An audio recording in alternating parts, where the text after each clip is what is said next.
Boa noite, meus prezados alunos da turma de Direito do Trabalho.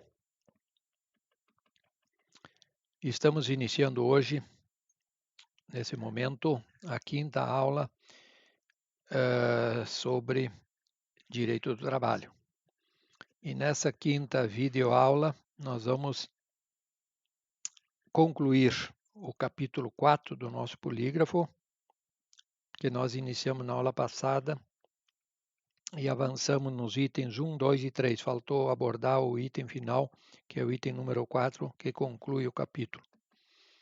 Então, eu solicito a vocês, por gentileza, que todas as próximas aulas vocês mantenham a sua CLT na mão, sua consolidação das leis do trabalho na mão, tá? Porque nós vamos ler e interpretar alguns importantes artigos que ela nos traz, tá? Então, seguindo a nossa matéria, capítulo 4, item número 4. No item número 4, do capítulo 4, fala dos elementos da relação jurídica de emprego. E quais são os elementos? Letra A, sujeitos. Os sujeitos da relação jurídica de emprego é o empregador e o empregado. Então, é muito importante que nós conseguimos ler, entender e interpretar adequadamente o conceito de empregador para nunca mais esquecer, tá bem? Então, vamos abrir a nossa CLT, peguem o livrinho na mão, CLT na mão, Consolidação das Leis do Trabalho. Bem ali no começo tem todo o índice e tal, vocês vão passando o índice aí, tá? Até vocês chegarem lá numa folhinha cinza. Isso está na página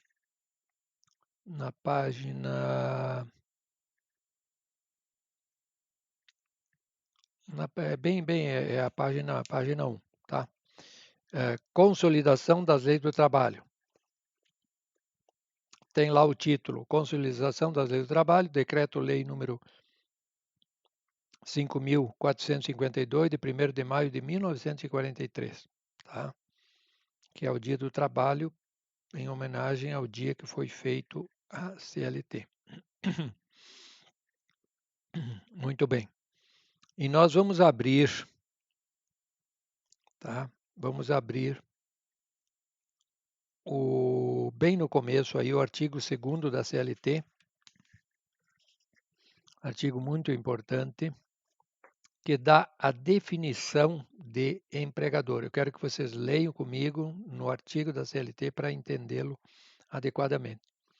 Artigo 2º diz o seguinte: considera-se empregador a empresa individual ou coletiva, individual você mais você, ou coletiva, vocês 2, 3, 4, 5 pessoas sócios, tá?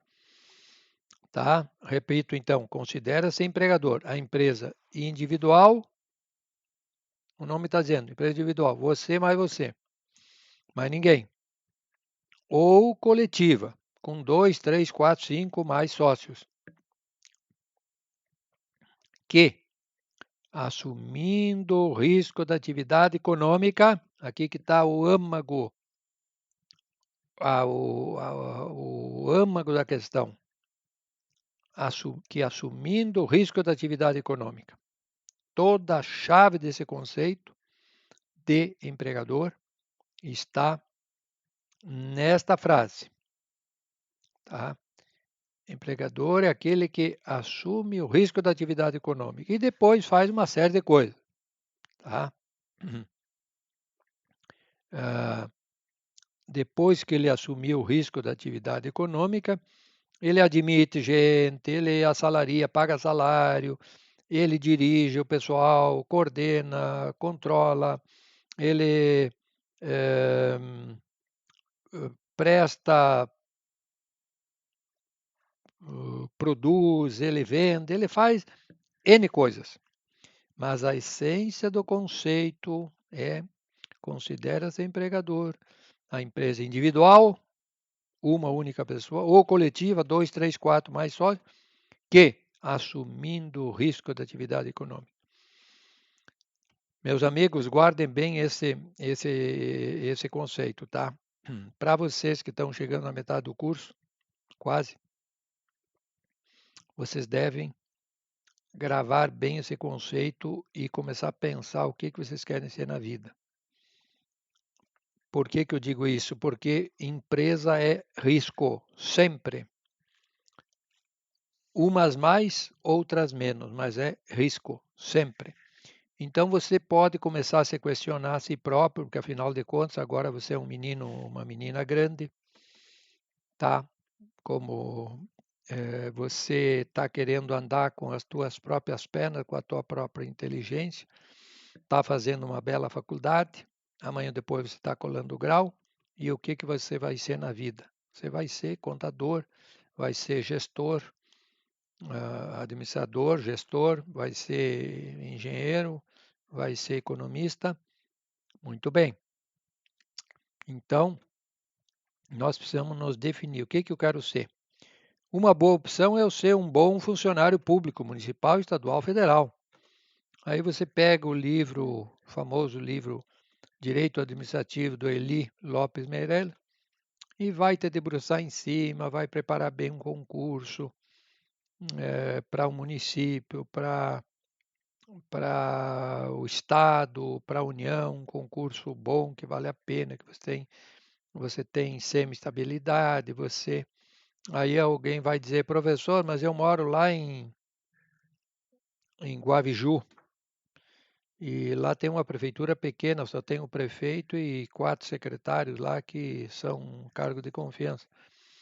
Tudo bem, mas daqui a pouco você pode fazer um concurso para a prefeitura de Santa Maria, de Uruguaiana, de Caxias, de Porto Alegre, de Passo Fundo, que tem cargos mais elevados, mais importantes. Você pode fazer concurso para a prefeitura de Florianópolis, de São Paulo. Então, tem cargos bons, sim, importantes em órgãos públicos, municipais, estaduais, federais. Então, se você não quer assumir risco nenhum, você quer ter uma vida tranquila, ganhar teu salário, dificilmente você vai ficar rico com um salário de órgão público, municipal, estadual, federal. Você poderá fazer um bom concurso, receber um pagamento muito bom, vai viver tranquilamente, viver bem, porém, dificilmente um funcionário público fica rico com o dinheiro que ganha dos seus, dos seus vencimentos. Então, mas é uma bela opção.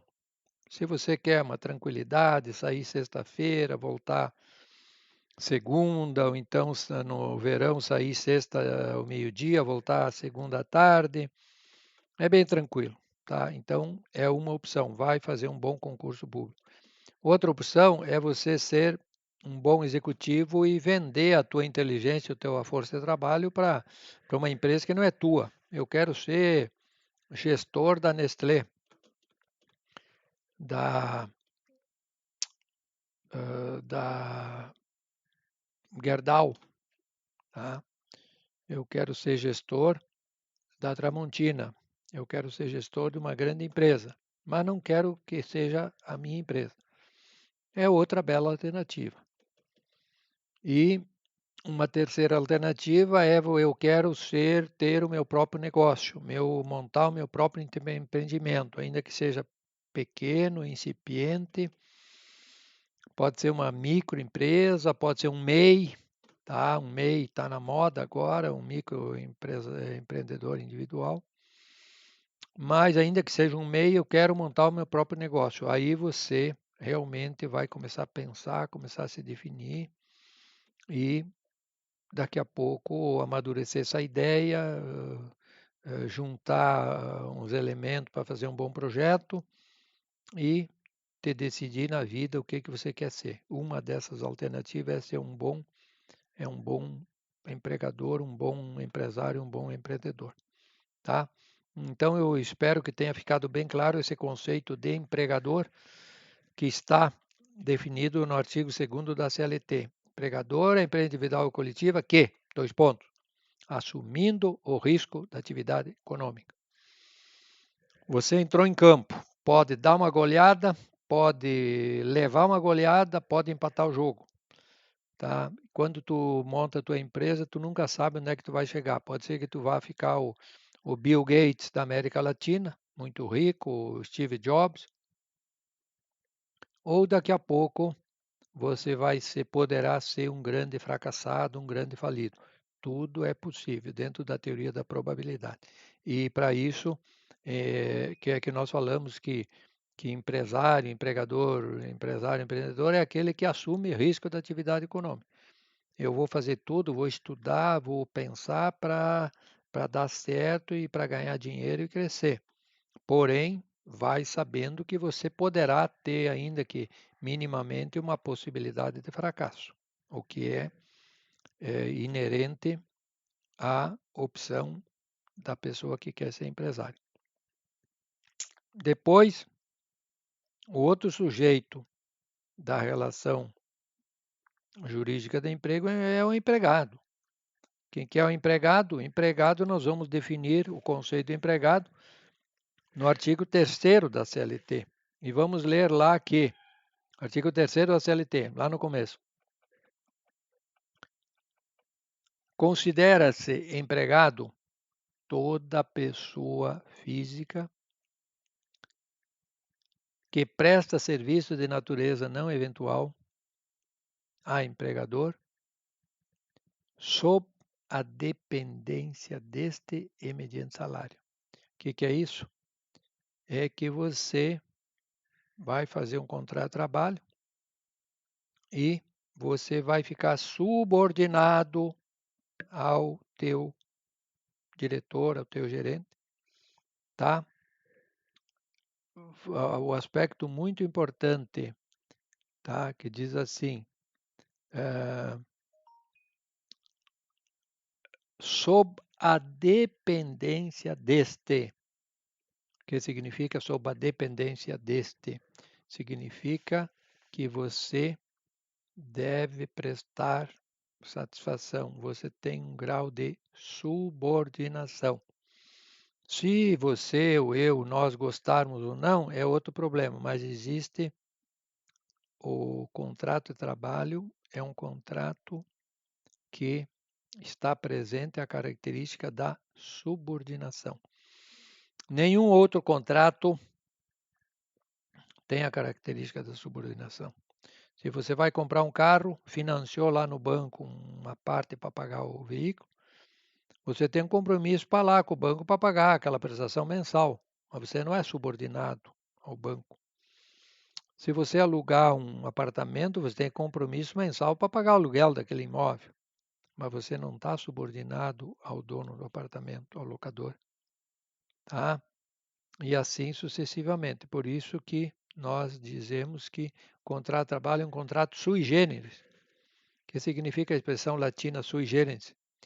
Significa dizer que é um contrato diferente de todos os demais contratos, porque só ele possui a característica da subordinação. Tá? Então, o contrato de trabalho implica automaticamente em subordinação. Letra B. Objeto, a obrigação, salário e serviço, é óbvio. O empregado tem a obrigação de prestar o serviço previamente acordado, para que ele foi contratado. E o empregador, obviamente, tem a obrigação de pagar o salário previamente contratado. Tá? Letra C, relação jurídica entre empregado e empregador. É o vínculo empregatício através do contrato de trabalho, o qual implica nas seguintes características.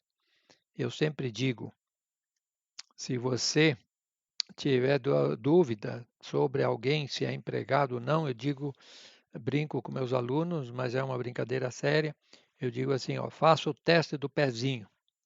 O teste do pezinho para o neném que nasceu lá no hospital é infalível, não tem como trocar. E para nós, o teste do pezinho, entre aspas, para o direito do trabalho, é conferir as seguintes características. Se tiver essas características, tem vínculo empregatício, assina a carteira, paga o salário, recolhe todos os encargos que com certeza ele é empregado. Então, para você, se alguém perguntar lá numa prova, por exemplo, quais são as características inerentes ao contrato de trabalho, o que é que você vai me responder? Característica primeira, primordial, é que o contrato de trabalho tem a característica fundamental, que é a subordinação. O que é a subordinação? É a dependência hierárquica para com alguém que é hierarquicamente superior a você, o teu gerente, o teu diretor e assim por diante. A outra característica do contrato de trabalho, ele é um trabalho não eventual. Isso significa dizer que ele tem continuidade. Manhã, tarde, segunda, terça, quarta, quinta, sexta, janeiro, fevereiro, março, ano 2018, 9, 20, 21, 22, ele tem continuidade. É uma característica muito importante porque ela tem a diferença da eventualidade. O que é eventualidade? É aquele profissional autônomo que vem trocar uma lâmpada que queimou ali na sala de aula e volta quando? Hoje à tarde? Não. Amanhã? Não sei. Semana que vem? Ele só vai voltar o dia que queimar outra lâmpada, que pode ser amanhã, semana que vem, o mês que vem, o semestre que vem, o ano que vem. Então, o sujeito que vem trocar uma lâmpada, consertar uma torneira, ele vem consertar uma janela, uma fechadura, são trabalhos eventuais, a gente faz de quando em vez, tá? Está presente a característica da eventualidade, que é totalmente diferente do nosso contrato de trabalho, que além da subordinação, ele tem continuidade, tá? Manhã, tarde, segunda, terça, janeiro, fevereiro, março, vai embora. Mediante salário, pagamento, onerosidade, todo trabalho no Brasil tem que ser pago sob o princípio do enriquecimento ilícito. Se tiver lá um peão que vem para trabalhar para mim, tá?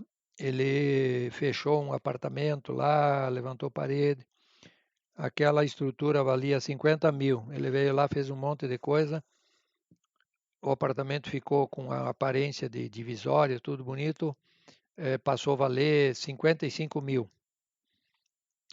A empresa ganhou com isso, ficou 5 mil mais rica, digamos assim. Tá, houve um enriquecimento e eu mandei o peão embora e não paguei. Isso significa dizer que houve enriquecimento ilícito, porque teve um ganho de um lado e não teve um pagamento como contrapartida para aquele ganho que esse empregado causou.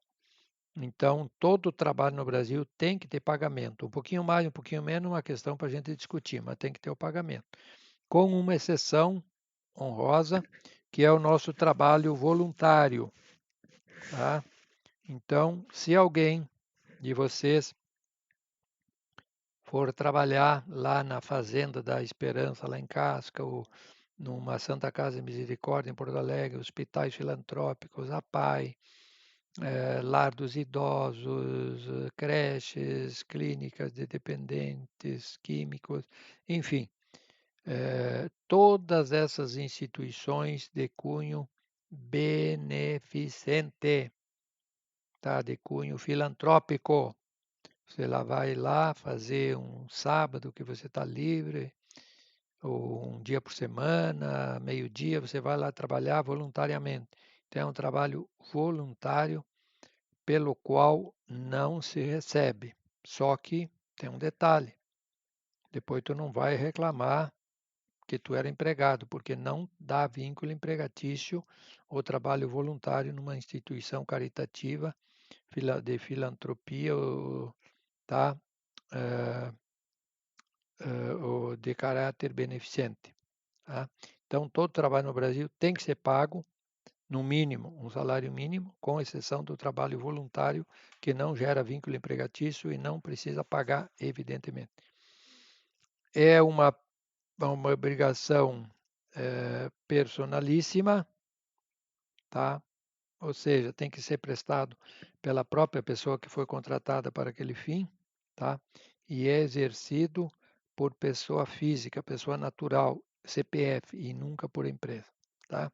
Então, se essas características estiverem presentes no trabalho dessa pessoa que você estava com dúvida se é ou não é empregado, tem subordinação? Tem. Ganha pelo que faz? Ganha. Tem continuidade? Tem. É feito pela própria pessoa? Sim. É uma pessoa física, um CPF? Sim. Então, meu amigo, paga o salário, assina a carteira, recolhe todos os encargos que é 100% de certeza, porque você aplicou o teste do pezinho e deu certo. Ele é efetivamente empregado e, como tal, tem que ver se está sendo paga, se estão sendo pagas todas as verbas inerentes ao contrato de trabalho e a função que ele exerce. Tudo bem, pessoal? Então, nós concluímos assim o capítulo 4, que, na minha opinião, ele é de relevante importância. E agora vamos passar imediatamente para o capítulo 5, que eu quero dar uma sequência, que é muito interessante esse capítulo 5 também. Então, o capítulo 5, capítulo 5, aliás, um detalhe aqui, já que nós estamos com a CLT na mão, é um artigo importante, já que nós lemos o 2 e o 3, vamos ler o 4 também, porque o 4, para a nossa vida profissional de gestor, é muito importante que a gente tenha com clareza o artigo 4 da CLT. Considera-se como de serviço ou como considera-se como de serviço efetivo o período que o empregado esteja à disposição do empregador, tá? Aguardando ou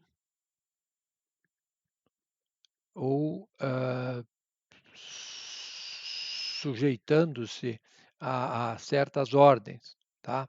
Salvo disposição expressa em contrário. Então, o que eu quero dizer para vocês? A fábrica está trabalhando, daqui a pouco começaram o trabalho às 8 horas, trabalhar até às 9. Parou a fábrica por falta de energia. O pessoal está aí, vão para casa, não vamos. Vamos fazer o quê? Não tem o que fazer. Então, daqui a pouco falta 1 hora, 2 horas de energia e eu tenho 500 empregados dentro da minha fábrica. 500 empregados parados, 2 horas dá o equivalente a 1.000 horas de trabalho. A empresa vai pagar essas horas? Tem que pagar. Por quê? Porque a empresa também foi um fato inesperado, ela não sabia se volta a energia daqui 10 minutos, ou volta só de tarde, ou volta às 11, e casualmente voltou às 11. Os empregados ficaram 2 horas ali de braço cruzado. Estavam trabalhando? Não. Faltou energia, eu não consegui tocar minha máquina, eu não consegui tocar o meu computador, parou tudo. No entanto, o empregado não foi para casa, não foi comer, beber, passear, dormir. Ele ficou aí. Trabalhando? Não, não deu para trabalhar. O empregado teve culpa? Também não. A empresa teve culpa? Também não. Mas, felizmente ou infelizmente, felizmente para o empregado, infelizmente para o empregador e para você que vai querer ser empregador na vida, essas 1.000 horas de trabalho, tá? Você vai pagar religiosamente a todos os empregados, porque embora eles não produziram absolutamente nada durante aquelas 2 horas, eles ficaram totalmente paralisados, eventualmente ali descansando, lendo alguma coisa, conversando um pouquinho com o colega, mas não produziram absolutamente nada. E a empresa vai pagar absolutamente tudo. Porque o empregado estava trabalhando? Não, estava à disposição. Ninguém sabia se a energia ia voltar daqui 5 minutos, 10 minutos, 15 minutos. Ah, vou lá fora passear. Não, daqui a pouco volta a energia, tu está lá fora. Então, ele não trabalhou, mas ele estava à disposição. Artigo 4º da CLT. Considera-se como se trabalho fosse aquele efetivamente exercido ou aquele período que o empregado está à disposição do empregador. Tudo bem, pessoal? Ficou bem claro o artigo 4º da CLT? Então, nós já lemos o 2º, 3º e 4º. Agora, o capítulo 5, análise da relação de emprego quanto aos sujeitos. Empregador, nós já discutimos, artigo 2º da CLT, assemelhado. Eu quero saber quem é que não é empregador, porém, assemelha-se ao empregador. Vamos abrir rapidamente o artigo 2º da CLT, parágrafo 1º, tá? Onde diz lá que equiparam-se aos empregadores para os efeitos exclusivos da relação de emprego. Tá? Os profissionais liberais, tá? As instituições de beneficência, tá? As associações recreativas, culturais, instituições sem fins lucrativos. Então, assim, pessoal, o profissional liberal, o dentista. O dentista o dentista se formou, abriu a clínica dele ali, está começando devagarinho. Ainda que ele tenha poucos pacientes, é possível ele trabalhar sozinho? É muito difícil, não tem como. O dentista não pode cuidar o trabalho na boca do paciente, tá? Atender o telefone, atender o balcão, dar um recibo, receber pagamento, contar dinheiro, dar troco, ir para o correio, ir para o banco, atender os pacientes, agendando os horários. O dentista não tem condição, até porque ele não pode, tem que estar com a mão toda higienizada. Então, ele precisa, sim, imediatamente um secretário, uma secretária, um assessor. Aí eu pergunto, o dentista é uma grande empresa empregador de mão de obra? Não, mas ele não pode trabalhar sem gente. No momento que ele contratar alguém para ajudá-lo, ele estará sendo semelhante a uma empresa normal empregadora de mão de obra. Tá? Então, o profissional liberal não é uma empresa empregadora de mão de obra, mas precisa contratar gente. Em contratando gente, ele fica totalmente vinculado, subordinado, empregado a este profissional liberal, como se uma empresa fosse. Tá? O segundo são as instituições de beneficência, hospitais filantrópicos. Eles podem trabalhar sem, imagine hoje os hospitais aí recebendo um monte de gente que precisa do amparo com relação à saúde, e esse pessoal está lá batalhando. Não tem como conceber um hospital sem gente para atender, médico, enfermeiro, auxiliar, limpeza, cozinheiro, etc. Então, esse hospital, essa instituição beneficente, obviamente não é uma empresa empregadora de mão de obra, mas precisa gente. No momento que ela contrata gente, e aliás, alguns contratam um monte de gente, tá? Nós temos aqui instituições com 1.000 pessoas ou 2.000 pessoas, tá? no momento que essa instituição beneficente, filantrópica, contrata essas pessoas, ela assume a responsabilidade como se uma empresa empregadora fosse. E daí estão derivadas todas as obrigações inerentes aos seus empregados. E o terceiro é aquelas instituições recreativas de cunho social, esportivas, culturais, sociais, que visam o descanso, o esporte, a cultura. Então, elas também, o clube do advogado, Academia Passafondense de Medicina, etc., são instituições que, para funcionar, tem que contratar gente, e em contratando gente, assume a responsabilidade como se a empresa empregadora fosse. Tá? Outra coisa, o profissional liberal. O profissional liberal, facilmente, ele assume 3 posições. Quando você cola grau e te inscreve no teu conselho, no caso, o contador no CRC e o gestor no CRA, você vai receber a tua carteirinha profissional que lhe dá direito a exercer a tua profissão. Então, você, com o teu diploma, te inscreveu no órgão de classe, CRC ou CRA, tá? O CREA, enfim, tá?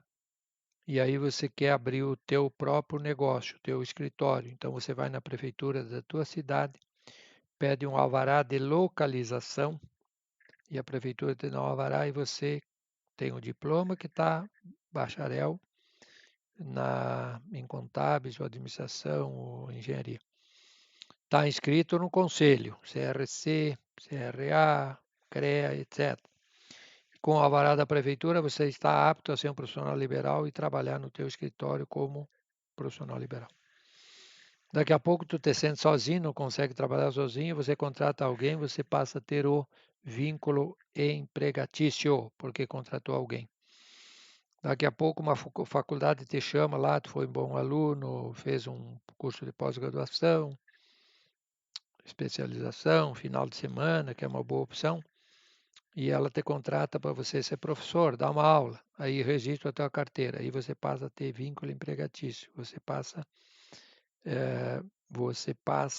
a ser empregado. Então, o profissional liberal facilmente é profissional liberal propriamente dito, é empregador porque contrata um ou uns auxiliares, tá? E também tem vínculo empregatício no momento que ele vai dar uma aula, noite, coisa parecida, ele passa a ser empregado, tá? 3 posições: liberal, empregado e empregador. Agora nós temos um aspecto muito importante que eu queria falar para vocês, que é a sucessão de empresa, prevista no artigo 448 da CLT. Ali no item 1.1 do nosso polígrafo, do capítulo 5, que fala da despersonalização física do empregador. O que é isso? Significa dizer que se você trabalhou 5 anos, 10 anos, 20 anos para uma empresa, aquela empresa mudou de gerente, o gerente tinha assinado a tua carteira, agora não é mais ele, não tem problema. Porque aonde a empresa vai, você, como empregado, vai atrás.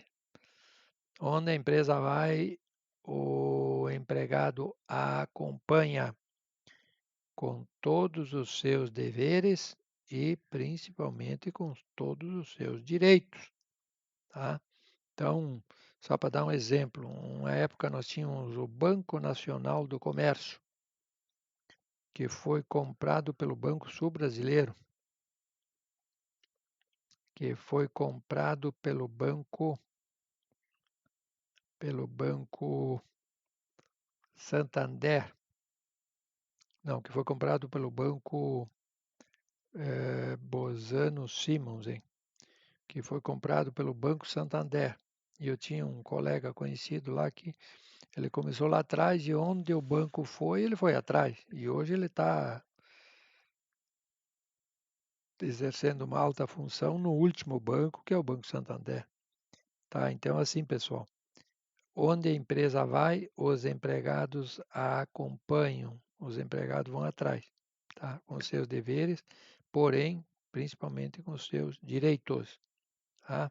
Isso se chama despersonalização física do empregador, não é o diretor lá da empresa que assinou a tua carteira. Ele, quem é a tua empregador não é ele, é a empresa. Só que a empresa não fala, não escreve, não assina. Quem fez isso foi o gerente, em nome da empresa, mas a tua empregadora é a empresa. Aonde ela vai, o empregado a acompanha, tá? Significa dizer que se teve uma alteração na estrutura jurídica da empresa,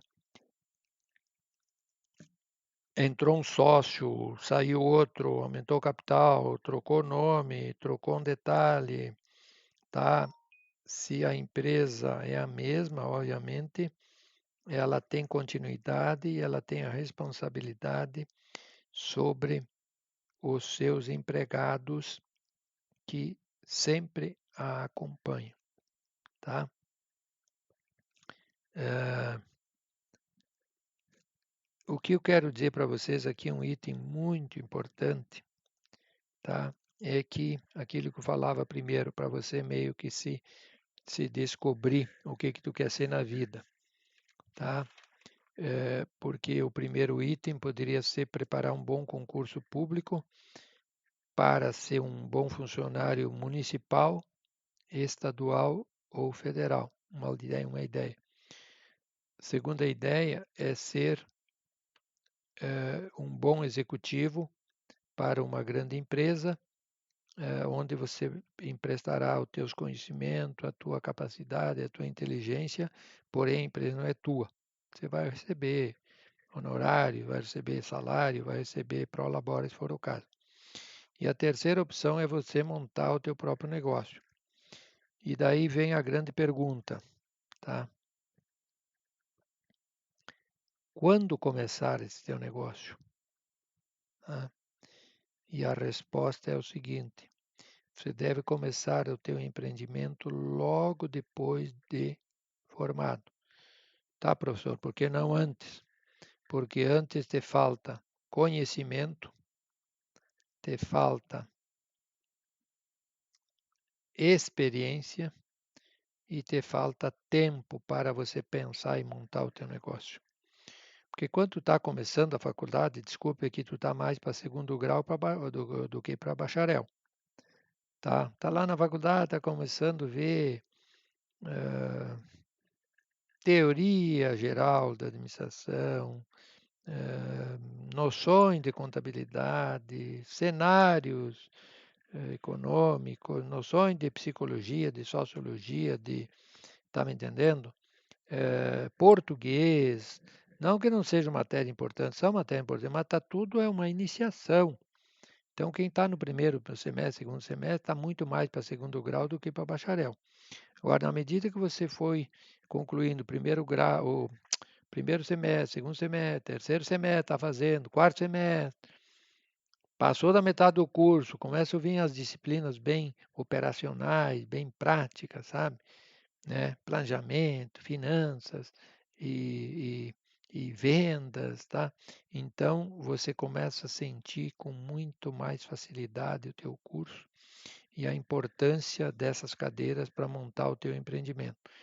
Então, a grande pergunta é, professor, eu quero ser empreendedor, empresário, tá? Quando começar? Eu vou lhe dizer, logo após a colação da grau, porque antes disso você não tem o conhecimento suficiente, você não tem experiência suficiente e você não tem tempo suficiente, por quê?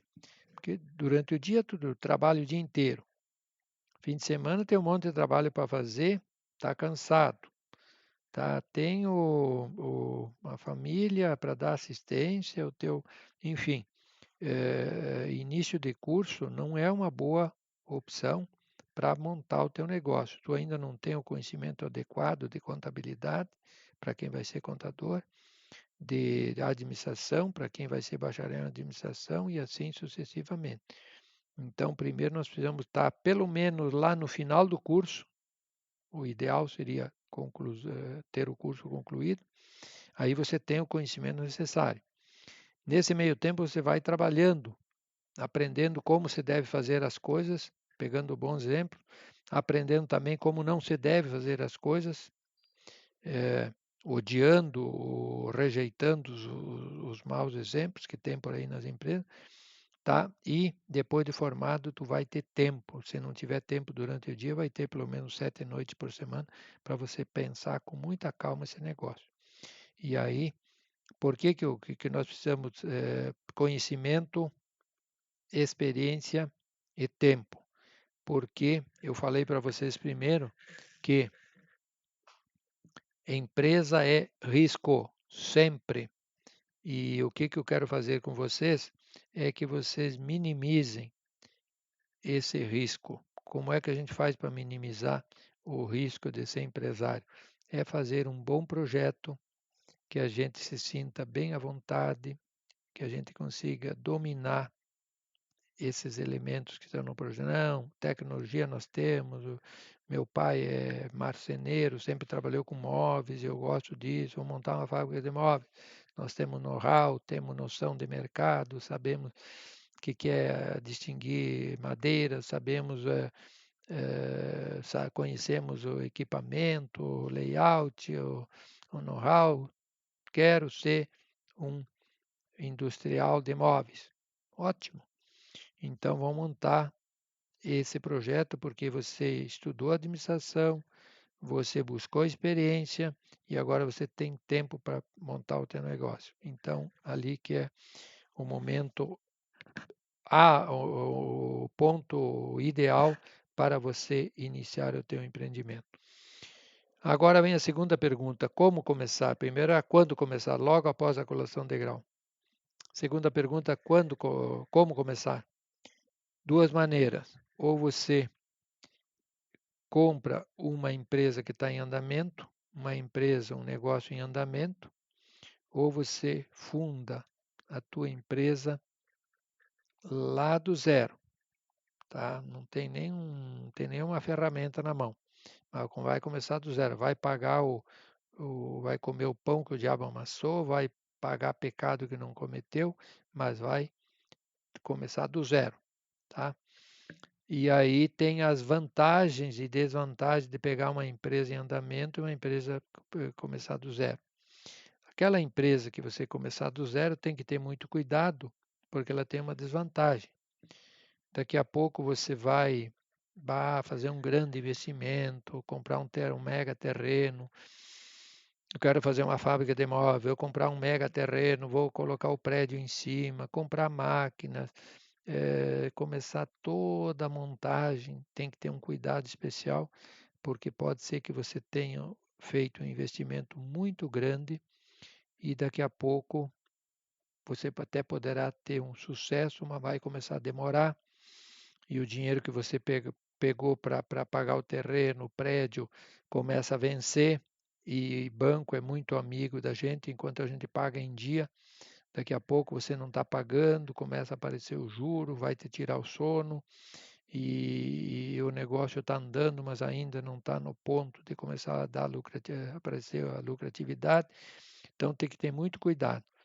É uma ótima ideia você começar o teu empreendimento do zero, só cuide um detalhe que poderá ser uma desvantagem.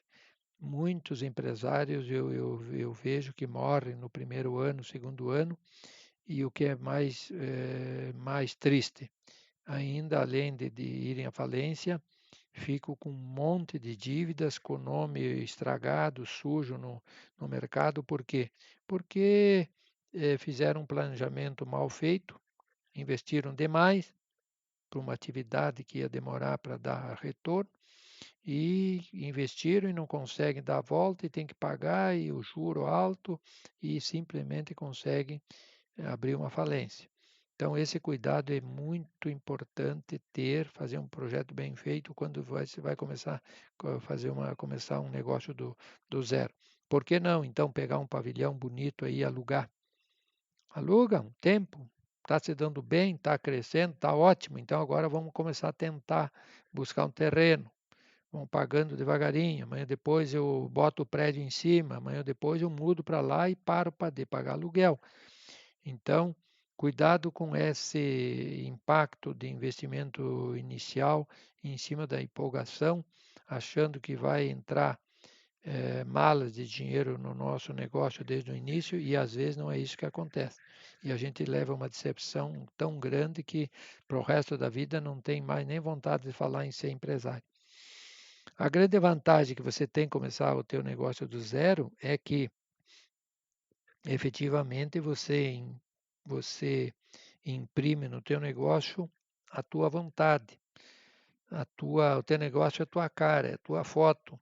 Se você for um cara extraordinariamente competente, sério, organizado, dinâmico, a tua empresa vai ser assim. A nossa empresa é a nossa foto, não tem como negar. Então, a grande vantagem de começar do zero é que você põe o trem nos trilhos exatamente da tua maneira e depois dá sequência. Enquanto que se você comprar um negócio em andamento, ele poderá estar com muitos vícios que daqui a pouco tu não consegue conviver com isso, tá? Ah, então, isso é tu começar do zero. Agora, se você compensar uma empresa, vai começar uma empresa, comprar uma empresa que está em andamento, tem N vantagens.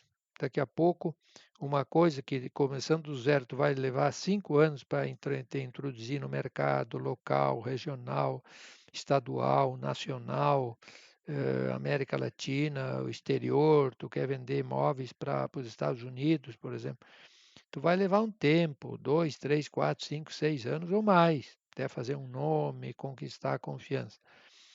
Agora, se você pega um negócio que já está em andamento, daqui a pouco, em vez de 5 anos, tu faz isso em 5 meses. Então você encurta muitos caminhos, porque já tem essa empresa já tem um endereço, tem um ponto fixo, bem ou mal, tem uma logomarca, tem fornecedor, tem cliente, tem um know-how. Então, são muitas vantagens que nos levam, que são tentadoras, que nos levam a comprar uma empresa que já existe no mercado e que está em andamento. Porém, tem um detalhe importantíssimo, tá? Daqui a pouco tu vai lá, pega essa fábrica, tem 50 ou 100 empregados da mais alta capacitação, tá? E você compra a fazenda com a porteira fechada, ou seja, você compra a fábrica com aqueles empregados lá que estão lá dentro. E aí que vem onde eu queria chegar. Primeiro eu lhes falei que aonde a empresa vai, o empregado vai atrás. A empresa era do João, vendeu para você, que é a Helena, que é o Antônio, tá? De quem era a empresa? Era do João. De quem é a empresa hoje é tua, tá? Para quem o empregado deve as suas obrigações? Para você. Onde ele vai reclamar os seus direitos? Para ti. Então, se tiver lá 50 ou 100 ou 500 empregados ou 1000, eu quero saber antes de fechar o negócio qual é o passivo que tem com esses empregados.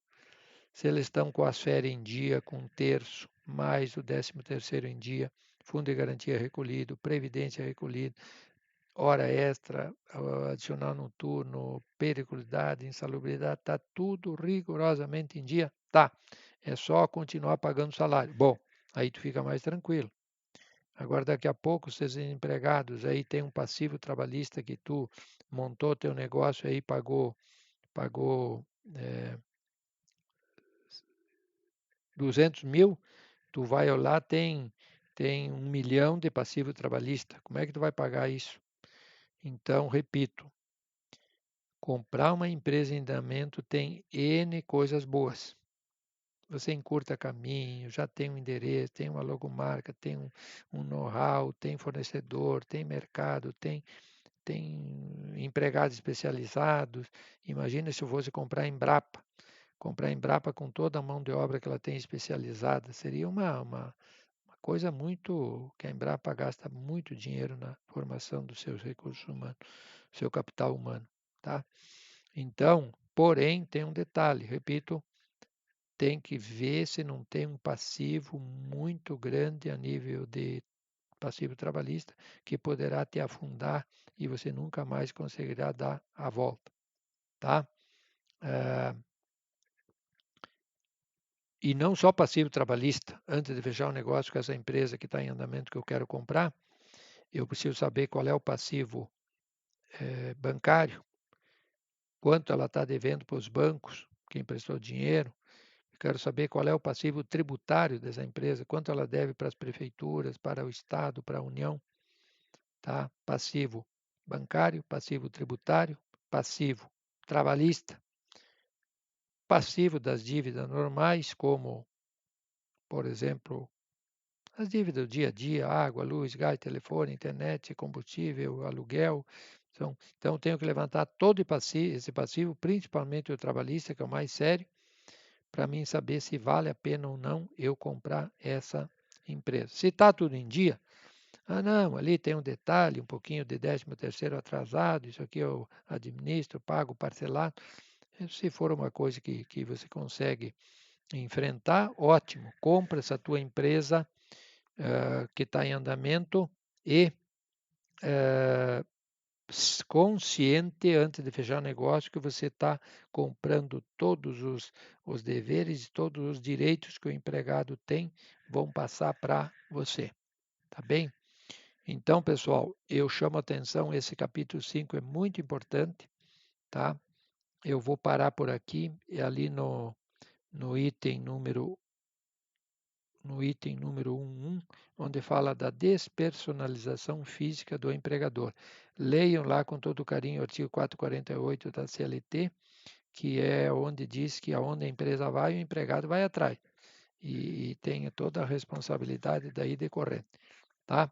Eu fico por aqui, espero que vocês tenham entendido com muito carinho essa aula. E na próxima semana eu pretendo passar um questionário para vocês responderem, que depois nós vamos fazer uma avaliação.